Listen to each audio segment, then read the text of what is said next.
आप सबको खूब खूब नमस्कार, गुड मॉर्निंग, नमस्ते, सत श्री अकाल, केम छो, कसकाई. I wanted to take it a little easy today, थोड़ा आराम आराम से. बाकी सब तो संसार में हम दौड़ दौड़ के करते ही हैं. सब टाइम पे होना चाहिए, सब अभी होना चाहिए, सब प्रॉपर होना चाहिए, सब परफेक्ट होना चाहिए. लेकिन मुझे लगता है एक सत्संग और ध्यान है जो थोड़ा सुकून से होना चाहिए, आराम आराम से होना चाहिए. क्योंकि जब कोई लक्ष्य होता है जिसे हासिल करना है, जब कुछ पाना है, जब कहीं पहुंचना है, जब कुछ जीतना है, तब भागदौड़ ठीक है, तब जोर लगाना, जान लगाना सही है.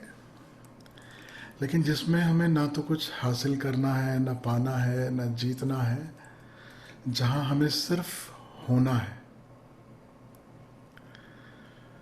तो वहाँ भागदौड़ जो है वो उतना मेरे को अर्थ समझ में नहीं आता कि भागदौड़ क्यों. मुझे एक गाना याद आ रहा है जो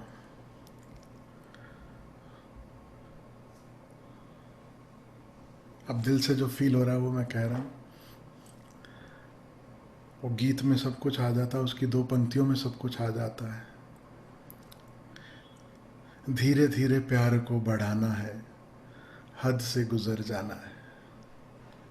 बस इतनी सी बात है, इससे बड़ी और कोई बात नहीं है.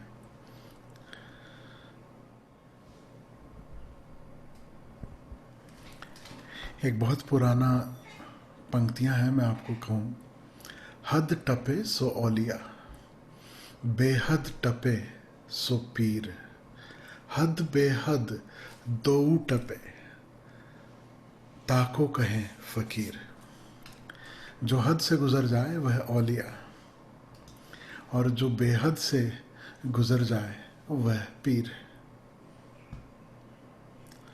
और हद और बेहद दोनों से जो पार हो जाए उसका नाम है फकीर. तो जैसा मैं अभी थोड़ी देर पहले आप सबसे शेयर कर रहा था कि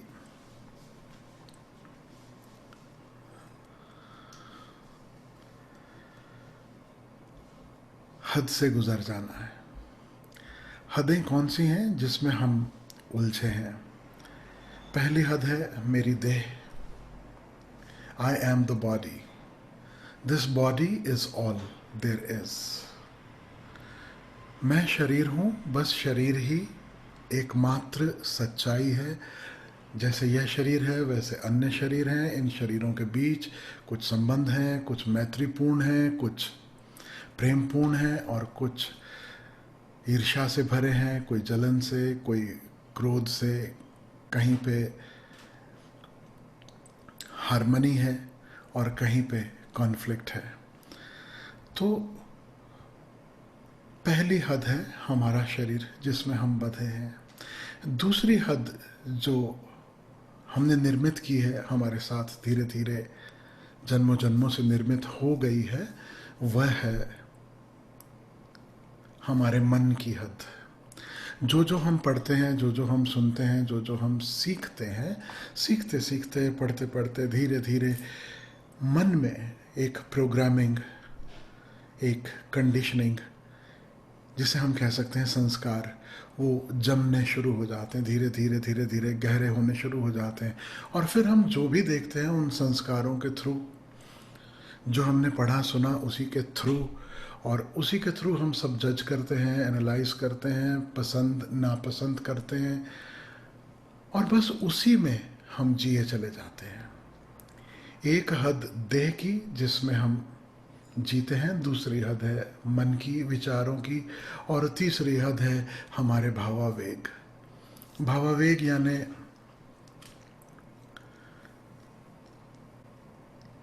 चाहने से सब खेल शुरू होता है. और चाहत कहाँ से शुरू होती है? पहली हद से शुरू होती है. जब पता चलता है कि ये मैं हूं और वह तुम हो। यहां से चाह शुरू होती है। जब हमने मान लिया इस हद को, इस सीमा को, इस बाउंड्री को, कि this is who I am and that is where you are and these two are separate, that is when the desires begin. That is the beginning of all desiring. जब तक यह बोध नहीं होता कि मैं हूं और तुम हो, तब तक डिजायरिंग की शुरुआत नहीं होती। उसके पहले जो भी है वह नीड है, लेकिन वह डिजायर नहीं है। Please remember that. पशुओं में, अधिकांश पशुओं में डिजायर्स नहीं होती, नीड होती है। मनुष्य है जिसके भीतर डिजायर्स पैदा होनी शुरू होती हैं। पशुओं में कोई डिजायर्स नहीं, उनमें कोई कामना नहीं। कोई आपको कितना भी कहे, ख्याल रखना, शेर भी तब शिकार करने निकलता है जब उसे भूख लगी है। जितनी जरूरत है उस जरूरत के अनुसार सारे पशु पक्षी, पेड़ पौधे, या पूरा जो नेचर है वह उसी के जरिए कार्य कर रहा है। जब तक यह बोध पैदा ना हो कि तुम और मैं अलग हैं, तब तक चाहत पैदा नहीं होती। तो पहली हद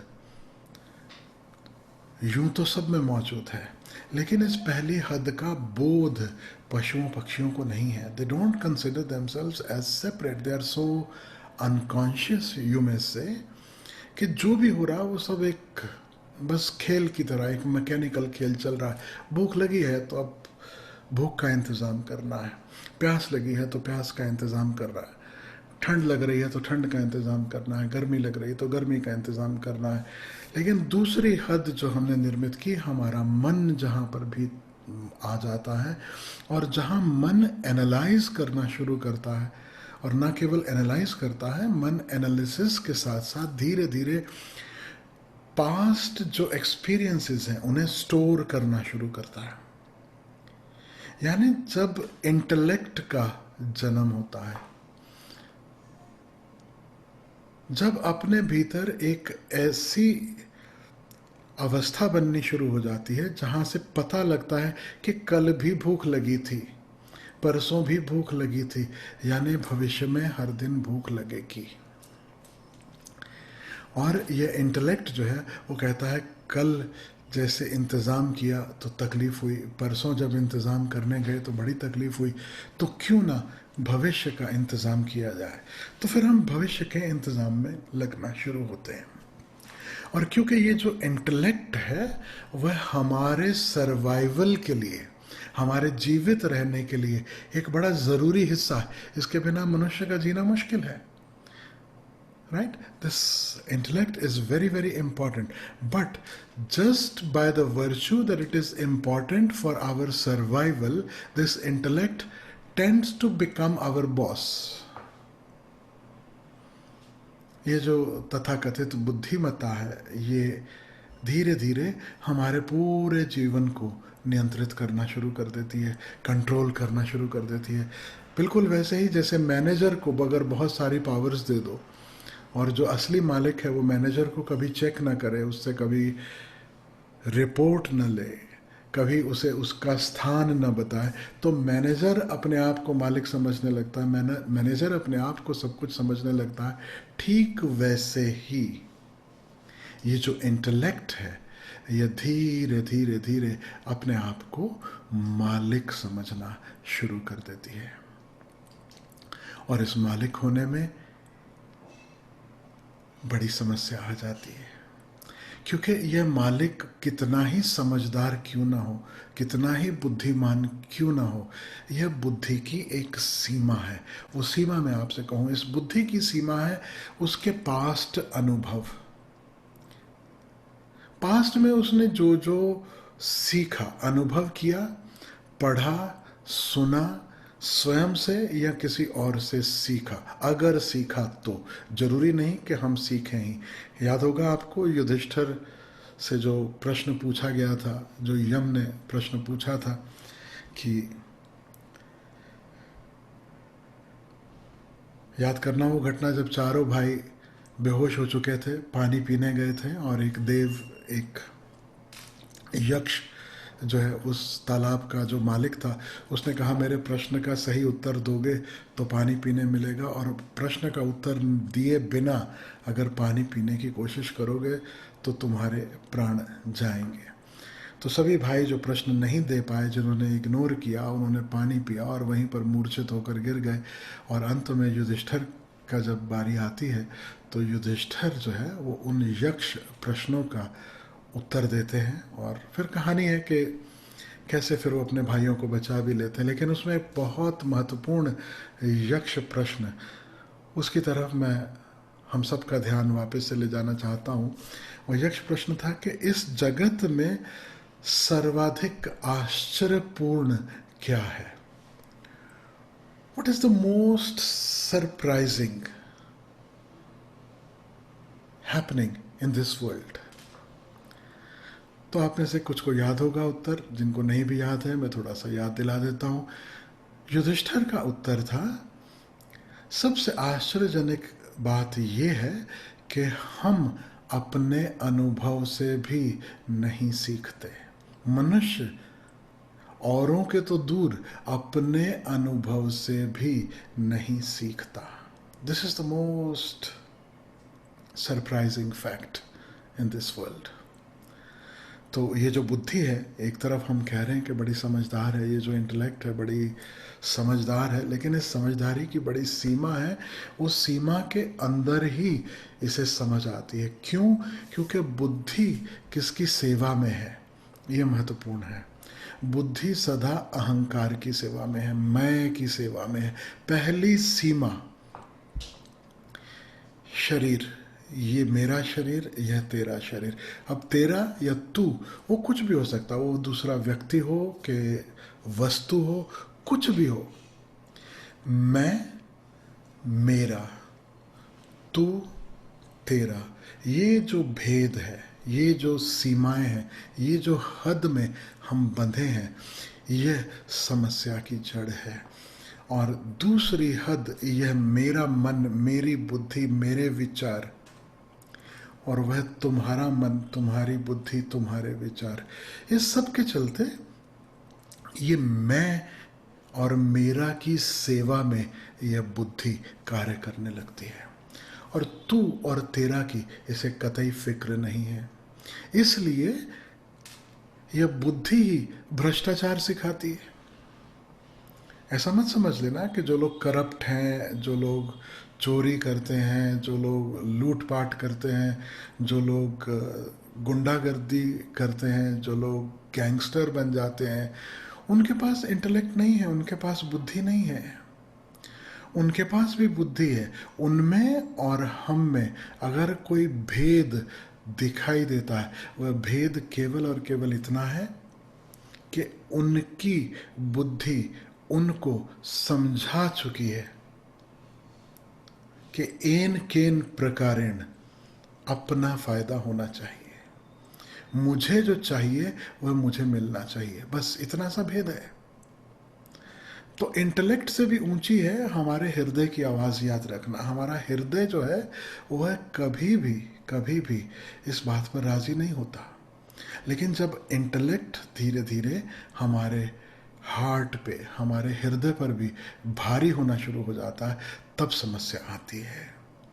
और आज का जो युग है, आज का जो जीवन है, कहने के लिए कह रहा हूँ आज का, सिर्फ आज का नहीं, सदा से ऐसा ही है। सदा सदा से कुछ लोग हृदय से जीते हैं, कुछ लोग इस इंटेलेक्ट से जीते आए हैं। जो इंटेलेक्ट से जी रहा है उसके गिरने की बहुत बहुत संभावना है।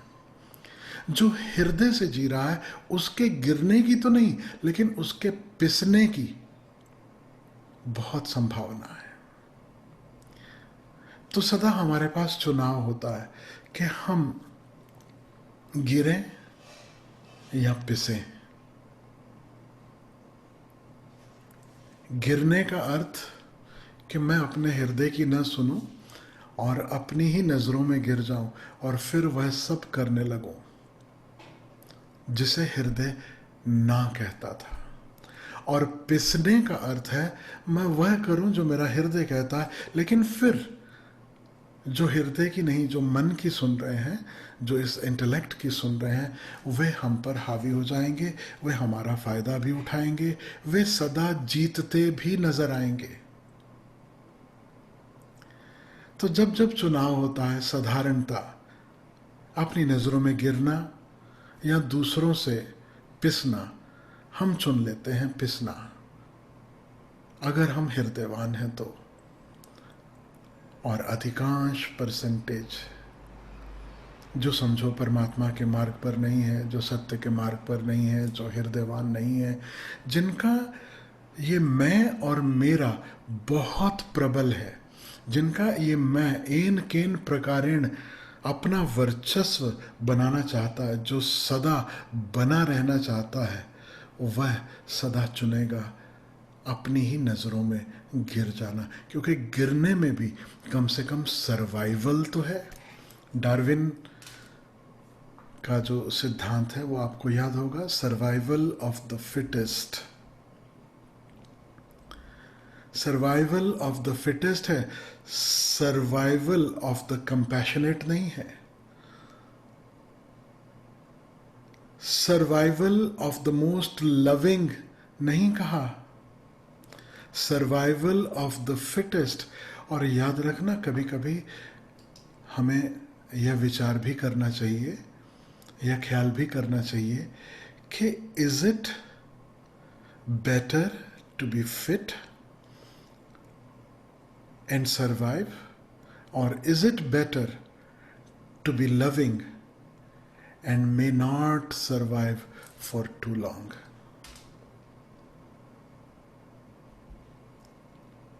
बड़े कठिन समस्या लगती है, बड़ा कठिन चॉइस लगता है, लेकिन मैं आपसे कहूं कि ये चॉइस हमें करना नहीं पड़ता, हमसे हो जाता है।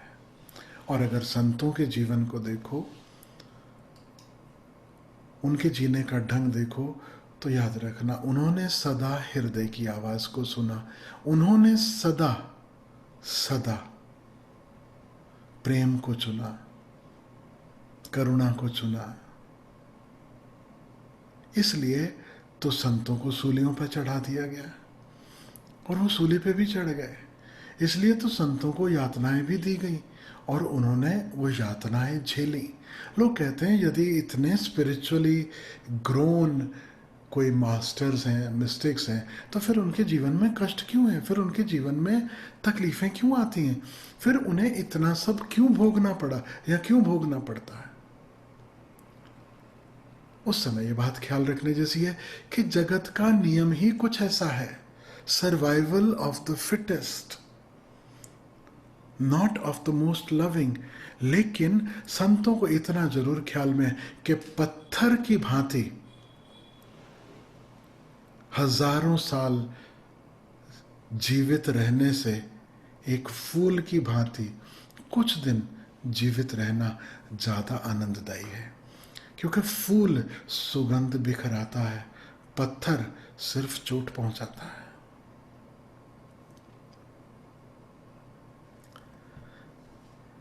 चाहत पैदा होती है जब यह हद गहरी होने लगती है, तू और मैं, और तू और मैं के बीच में चाह है, वासना है, इच्छा है, कामना है। और इस कामना के चलते याद रखना फिर एक वृक्ष खड़ा होता है जिसकी अनेक शाखाएं निकलती हैं। काम से क्रोध उत्पन्न होगा। कब उत्पन्न होगा क्रोध? जिन्होंने कार्यक्रम किए हैं कभी साथ में, उन्हें ख्याल में होगा, जब कामना पूर्ति नहीं होती तो ये जो मैं है, इसे जो भाव महसूस होता है, इसे जो वेग महसूस होता है, वह है क्रोध। ये क्रोध पहले फ्रस्ट्रेशन का रूप है, लेकिन जब हमें कोई मिल जाए कि इसके कारण मेरी कामना पूरी नहीं हो रही, तो उसके ऊपर जो हम एक्सप्रेस करते हैं, उसके ऊपर जो हम अपने भावावेग प्रकट करते हैं, उसे हम कहते हैं क्रोध। जब तक कोई ब्लेम करने को नहीं, जब तक कोई ऐसा नहीं जिसे हम कह सकें इसके कारण ये हो रहा है, तब तक वह सिर्फ फ्रस्ट्रेशन के लेवल पर सीमित है। फ्रस्ट्रेशन धीरे धीरे क्रोध बनती है। क्रोध कब बनती है? जब हमें कोई ब्लेम करने को मिल जाता है। It is because of him और her that I can not have what I wanted. अब क्रोध उत्पन्न हुआ। मान लीजिए कामना पूरी हो गई, होती हैं बहुत सारी कामनाएं पूरी हो जाती हैं, लेकिन कामना पूर्ति से भी मन नहीं भरता। और जब मन नहीं भरता तो एक और भावावेग हमें आकर अपने शिकंजे में कस लेता है, जिसे संतों ने कहा लोभ।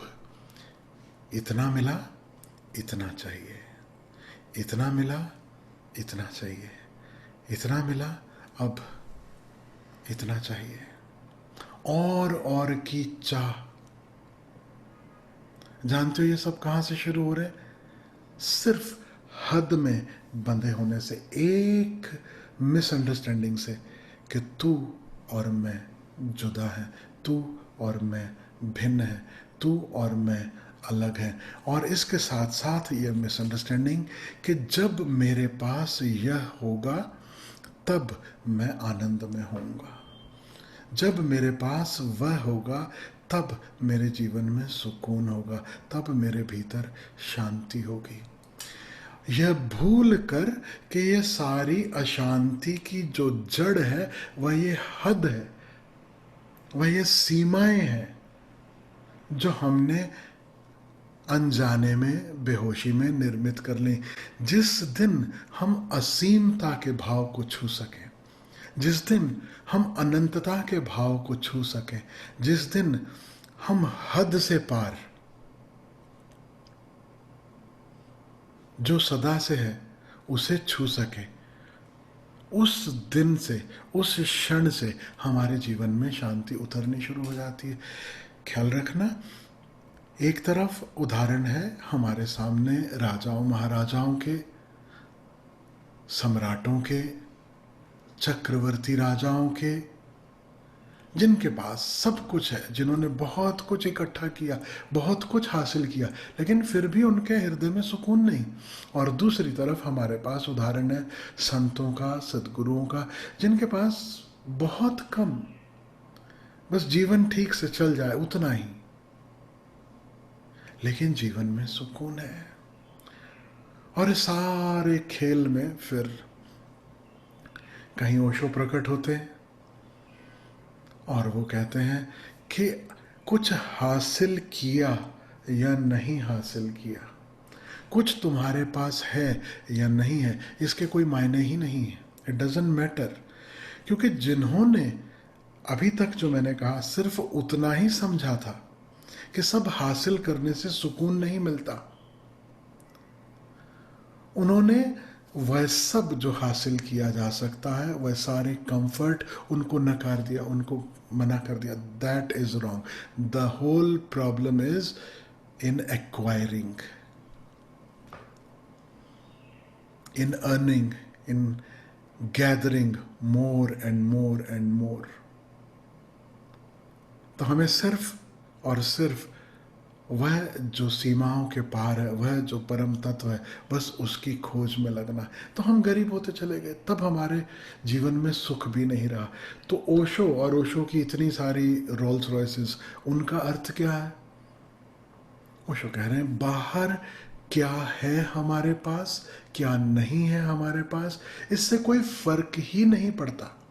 असली बात यह है कि हमारे भीतर मांग है या नहीं है। It is not the things that are to be blamed, it is not the riches that are to be blamed, it is this craving that one must look at. And when there are no cravings, then you can have everything and still be at peace. And you may have nothing and still be at peace. शरीर भी छूटने लगे तब भी संत को दुख नहीं है। हमारा तिनका भी कोई छीन ले तो हमें दुख होता है, भेद क्या है? भेद तिनके का नहीं है, भेद है अपने अंदर से जो एटीट्यूड है, हमारे भीतर की जो समझ है उसका। वेदर देर इज क्रेविंग और there is no craving, that is all. जिसने हदें मिटा दी, जिसके लिए ये हद समाप्त हो गई, तू और मैं का भेद जो है वह समाप्त हो गया, उसकी सारी क्रेविंग्स जो हैं वह विदा हो जाती है। इन क्रेविंग्स को पतंजलि कहते हैं चित्त वृत्तियां। तो पतंजलि से कोई पूछता है योग क्या है, तो जानते हो वो क्या कहते हैं? चित्त वृत्ति निरोध।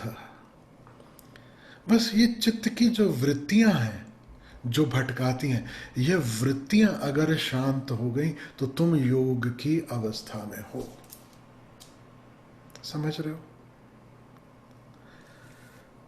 हम वियोग की अवस्था में, हम योग की अवस्था में नहीं जीते, हम वियोग की अवस्था में जीते। वियोग यानी मेरा कुछ छिन गया, मेरा कुछ लुट गया, मेरा किसी ने कुछ ले लिया। और जो मेरे भीतर का खालीपन है, इस वियोग को दूर करने के लिए मैं जो उपाय करता हूं उसका नाम है भोग। अब भोग यानी यहां वहां से सब जमा करूं, अब वह मेरा हो जाए।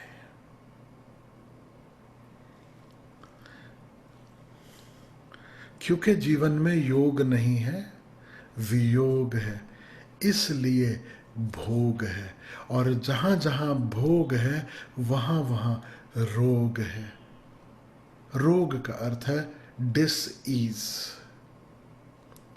और डिस ईज क्या है कि मैं कुछ भी हासिल कर लूं, मैं कितना भी भोग कर लूं, योग नहीं हो पा रहा, मिलन नहीं हो पा रहा, सुकून नहीं है, शांति नहीं है, आनंद नहीं है।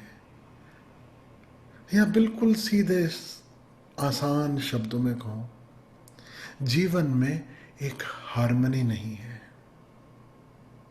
स्वीकार नहीं है कि हाँ ऐसा है। अगर हमें लगता हो कि जीवन कितना प्यारा है, कितना सुंदर है, कितना अद्भुत है, याद रखना हम सही दिशा में चल रहे हैं।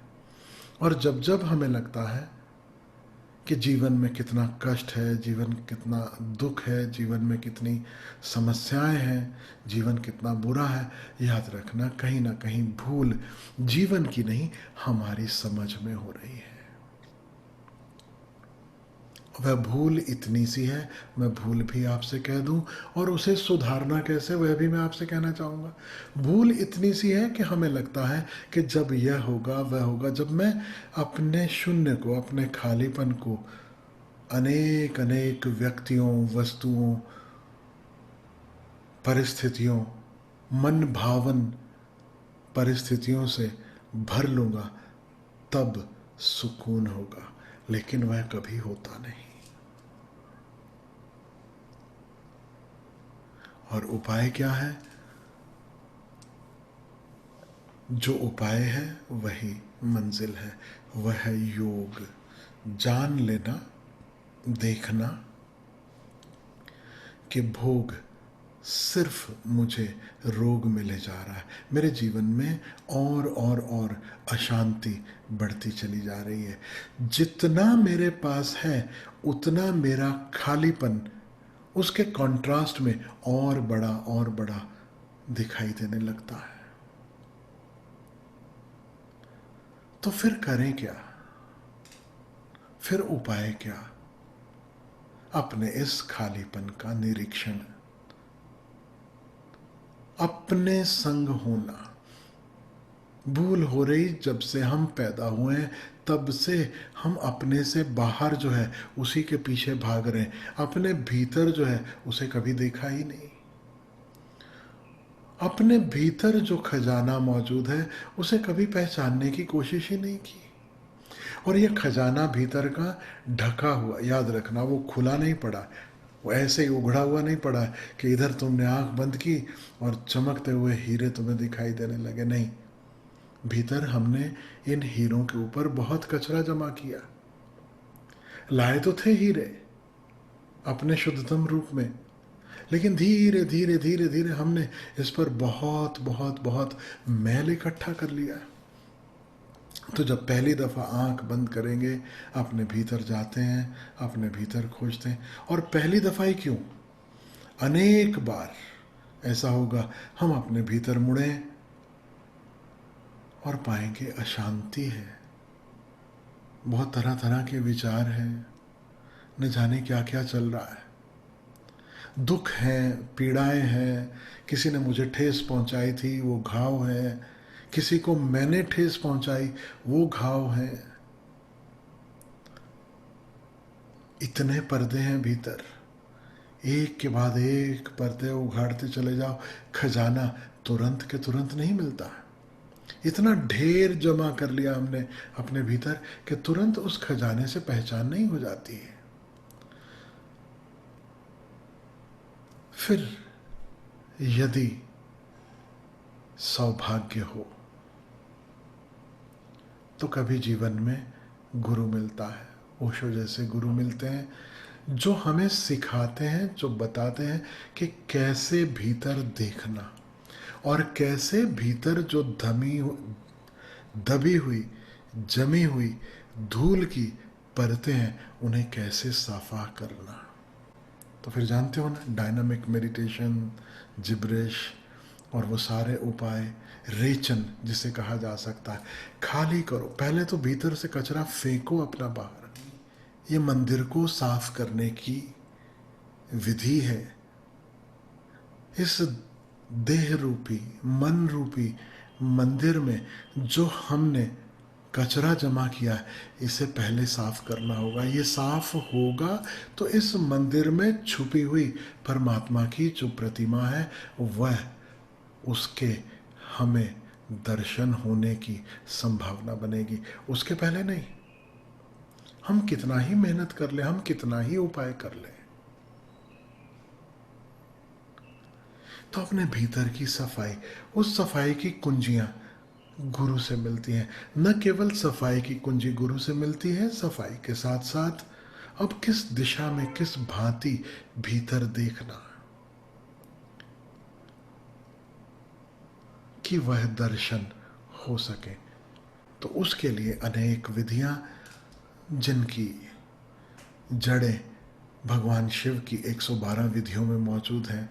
अनेक अनेक विधियां कभी गोरखनाथ ने दी, कभी पतंजलि ने उपाय किए, कभी जैन फकीरों ने उपाय किए, कभी गौतम बुद्ध ने उपाय दिया, कभी नानक ने, कभी संत नामदेव ने, कभी एकनाथ ने। किसी ने भक्ति का उपाय बताया, किसी ने ध्यान का मार्ग बताया, किसी ने हठ योग का मार्ग बताया, तो किसी ने तंत्र का मार्ग बताया। अनेक अनेक संतों, सद्गुरुओं ने अनेक अनेक उपाय हमसे कहे, और ओशो ने उन उपायों को बहुत सरल करके हमारे बीच रख दिया, ताकि हम प्रैक्टिकली उससे संबंधित कुछ कर सकें। हम सिर्फ ओशो को पढ़े नहीं, हम सिर्फ ओशो को सुने नहीं, बल्कि उन्होंने जो उपाय दिए हैं, केवल उन्होंने नहीं, अन्य संतों, सद्गुरुओं ने जो विधियां दी हैं, हमें जो विधि भाए, जो उपाय हमारे लिए अनुकूल हो, उस उपाय को अपनाकर हम साधना में लगे, क्योंकि बिना साधना के नहीं होगा। We can keep on listening, we can keep on reading, we can keep on playing with the ideas of non-duality, the idea of nothingness, the idea of Buddha, Kabira, whoever. It is not going to change anything for us unless it is followed by something practical. Hence the meditation techniques. There are very, very, very few people who can have a glimpse without practice, without sadhana. And there are many, many, many people who will assume that they are that one. You are realizing that? There are very few who can have the glimpse of the truth without any sadhana. Very few. And there are so many who will consider I am that one and not do anything about it. So, meditation, really meditation, not just tits bits from here and there, and then okay, just before I go to sleep, I close my eyes and I meditate. No. सच में समय निकालकर ध्यान में बैठने का, ध्यान में होने का उपाय करना, ये बहुत महत्वपूर्ण है. उसके बिना बात नहीं बनती है. उसके बिना हद के पार नहीं जाया जाता. पहली हद मैंने आपसे कहा, शरीर बोध, मैं शरीर हूं. ये मैंने अपनी हद बना ली, अपनी सीमा बना ली. दूसरी हद, मैंने जो पढ़ा, सुना, समझा अभी तक, दैट इज राइट, यानी मेरा मन, यह दूसरी हद मैंने बना ली. और तीसरी, इस देह और मन बोध के साथ जो भावावेग पैदा होते हैं, काम, क्रोध, लोभ, मोह, ईर्ष्या, द्वेष, वो जो मैंने पेड़ का जिक्र किया ना आपसे, उसकी 2-3 शाखाओं की मैंने आपसे चर्चा की कि कैसे काम की पूर्ति ना होने पर फ्रस्ट्रेशन होता है. और जब यह ख्याल में आ जाए कि लगने लगे कि किसके कारण मेरी कामना पूरी नहीं हो रही, तब वह फ्रस्ट्रेशन क्रोध में बदल जाता है. और काम पूर्ति हो जाए तो भी मन नहीं भरता, और मन नहीं भरता तो कामना और बढ़ती चली जाती है, यानी लोभ का जन्म होता है. और की चाह, और मिले, और मिले, और मिले. और जब लोभ पूरा नहीं हो पाता, लोभ भी भर नहीं पाता, और मिलने पर भी बात नहीं बनती, या और मिलने की संभावना नहीं दिखती, तब एक और भावावेग अपने भीतर पैदा होता है, जिसे हम कह सकते हैं मोह. लोभ का अर्थ है और की चाह, और मोह का अर्थ है चलो और ना सही, कम से कम जो है वह बना रहे, वह कहीं छूट न जाए, वह कहीं मेरे हाथों से फिसल ना जाए. जिसे मैंने कहा, जिसे मैं मेरा बना चुका हूं, कम से कम वह मेरा बना रहे. और अगर जो मैं कहता हूं मेरा कभी कभी हाथ से फिसल जाता है, या जिसे मैं मेरा बनाना चाहता था वह हाथ से फिसल जाता है, वह किसी और को मिल जाता है, तब एक और भावावेग अपने भीतर पैदा होता है, जिसे हम कहते हैं ईर्ष्या. और कभी कभी हम प्लानिंग करते हैं कि अगर मेरा नहीं हो सकता तो वह किसी और का भी ना हो. इस भावावेग को हम कहते हैं द्वेष. तो काम, क्रोध, लोभ, मोह, ईर्ष्या और द्वेष, यह षट रिपु, यह 6 शत्रु, इनसे हम उलझ जाते हैं. हद में जीने के दुष्परिणाम.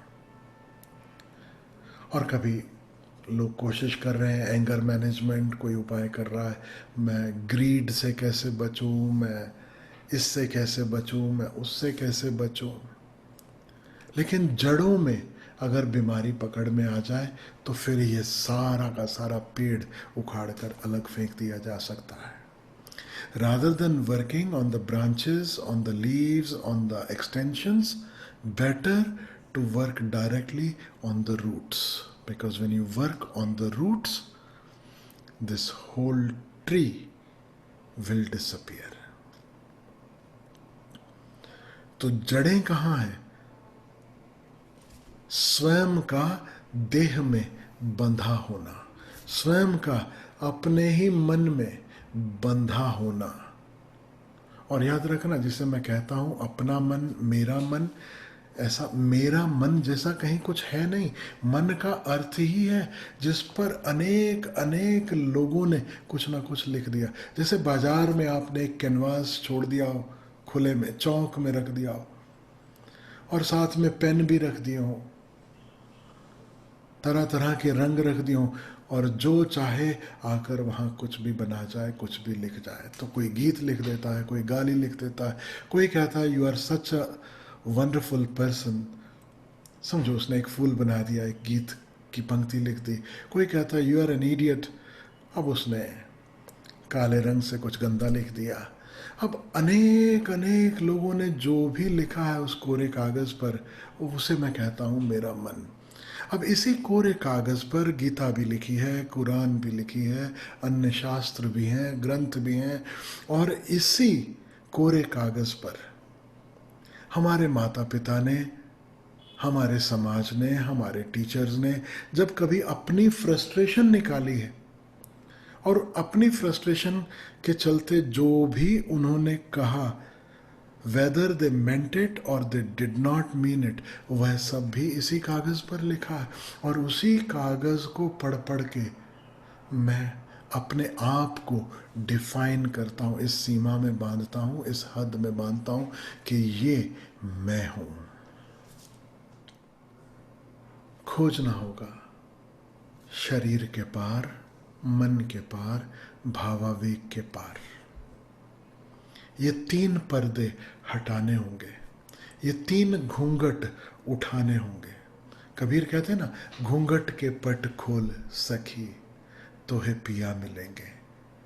बहुत ज़्यादा घूंघट नहीं है, ये 3 ही घूंघट हैं। ये 3 घूंघट हमें उठाने, रोज रोज इन तीनों में से जो भी हम पर हावी हो जाता है। अब मैं उनके लिए कह रहा हूँ जो बड़े पुराने ज्ञानी ध्यानी ऑलमोस्ट संत लोग हैं, उन्हें ख्याल में करना होगा। भले उन्होंने यह बात 10 बार पहले सुनी हो, 100 बार पहले सुनी हो, उन्हें ख्याल में ले लेना होगा। तब भी यह पर्दे आकर गिर जाते हैं आंखों के सामने। बार बार हम उन्हीं उन्हीं समस्याओं में उलझ जाते हैं। युधिष्ठिर का जो उत्तर है वह सिर्फ युधिष्ठिर के लिए या पांडवों के लिए नहीं, वह हम सब के लिए है। हम अपने ही अनुभव से नहीं सीखते। ध्यान में गहराई मिल गई, समाधि की झलक मिल गई, लेकिन जरा सा जीवन में कुछ घटा और हम बेचैन हो गए। जरा सा किसी ने कुछ कह दिया, हम तिलमिला गए। जरा सा किसी ने कुछ अपना मैं प्रकट किया, उसके रिएक्शन में तुरंत मेरा मैं और बड़ा खड़ा हो जाता। तो मैं क्या ऐसा हूं? ये जो पुरानी आदतें हैं मन की, यह सत्य की झलक मिलने के बाद भी चली नहीं जाती, बार बार लौट आती हैं। और ये मन इतना होशियार है, मन इतना ज़्यादा होशियार है कि यह हमें बताने की कोशिश करते रहता है कि तुम्हारे पास सब है। Now you have everything, now you know everything. There is no need for any guru, there is no need for any talks, there is no need for anything. अब बात बन गई, अब बात मुझे समझ में आ गई, ऐसा है। लेकिन वो सब ऐसा है वैसा है, याद रखना, जीवन में नहीं उतरा। जब तक जीवन में ना उतरे, जब तक हर श्वास होश में न चल रही हो, जब तक हर श्वास में करुणा न भरी हो, जब तक हर श्वास में मैं संसार में उलझा उलझा जी रहा हूं, उससे हटकर नहीं, साक्षी होकर नहीं, आत्मसत्ता में विराजमान होकर नहीं, तब तक जानना बार बार जहां जहां फिसले वहां वहां से बचना जरूरी है।